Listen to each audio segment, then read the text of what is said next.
Hey guys, कैसे हो आप लोग।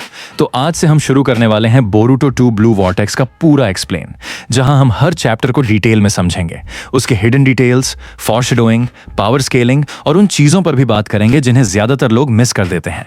तो अगर आप बोरुटो 2 ब्लू वॉर्टेक्स को पूरी तरह समझना चाहते हैं तो इस वीडियो को एंड तक जरूर देखिए, क्योंकि आज के बाद आप इस कहानी को पहले की तरह नहीं देख पाएंगे। तो बिना किसी देर किए चलिए शुरू करते हैं। अगर आपने बोरुटो 2 ब्लू वॉर्टेक्स का पहला चैप्टर पढ़ा है तो आपको पता होगा कि यह सिर्फ एक टाइम स्किप नहीं बल्कि पूरी कहानी का एक नया दौर है। इस चैप्टर में हमें पूरे 3 साल बाद की दुनिया दिखाई जाती है, जहां सब कुछ बदल चुका है। 3 साल पहले एडा की ओमनीपोटेंस ने पूरी दुनिया की मेमोरीज बदल दी थीं। अब हर किसी को यही लगता है कि कावाकी नारुतो का असली बेटा है और बोरुटो वही निंजा है जिसने नारुतो और हिनाता को गायब कर दिया। इसी वजह से पूरी दुनिया बोरुटो को ढूंढ रही है, जबकि असली सच बहुत कम लोगों को पता है। अब कहानी सीधे कोनोहा विलेज में पहुंचती है। नारुतो के बिना विलेज पहले जैसा नहीं रहा। शिकारामारू अब 8वें होकागे की जिम्मेदारी संभाल रहे हैं और उनकी सबसे बड़ी चिंता सिर्फ एक है, अगर बोरुटो वापस आया तो क्या होगा। दूसरी तरफ सारादा आज भी इस बात पर पूरा बिलीव करती है कि बोरुटो निर्दोष है। वह बार बार शिकारामारू को समझाने की कोशिश करती है कि बोरुटो दुश्मन नहीं है, लेकिन एडा की ओमनीपोटेंस की वजह से कोई भी उसकी बात पर बिलीव नहीं करता।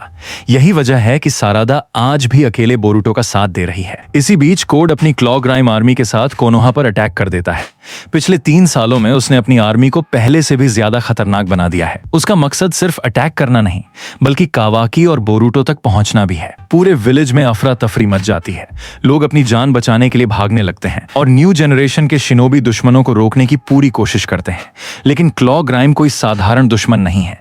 ये इंसानों को पकड़कर उन्हें पेड़ों जैसी स्ट्रक्चर में बदल सकते हैं, जिससे इन्हें रोकना और भी ज्यादा मुश्किल हो जाता है। सारादा बिना 1 सेकंड गंवाए लोगों को बचाने में लग जाती है।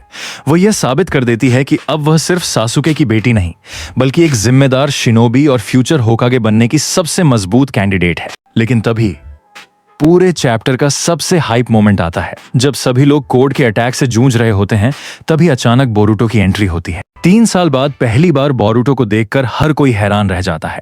उसका लुक पूरी तरह बदल चुका है। उसके चेहरे पर पहले जैसी बचकानी मुस्कान नहीं बल्कि अपने ऊपर पूरा भरोसा दिखाई देता है। उसके क्लोथ्स, उसकी स्वॉर्ड और उसका काम एटीट्यूड साफ बताते हैं कि उसने पिछले 3 सालों में बहुत ज्यादा ट्रेनिंग की है। उसकी सिर्फ एक एंट्री ही यह बता देती है कि अब यह पहले वाला बोरुटो नहीं रहा। अब वह पहले से कहीं ज्यादा मैच्योर, काम और डेंजरस बन चुका है। और यहीं से बोरुटो 2 ब्लू वॉर्टेक्स की असली कहानी शुरू होती है। अगर आपको ये वीडियो पसंद आया तो वीडियो को लाइक, चैनल को सब्सक्राइब जरूर कर लेना और कमेंट में जरूर बताना नेक्स्ट पार्ट कब लेके आना है।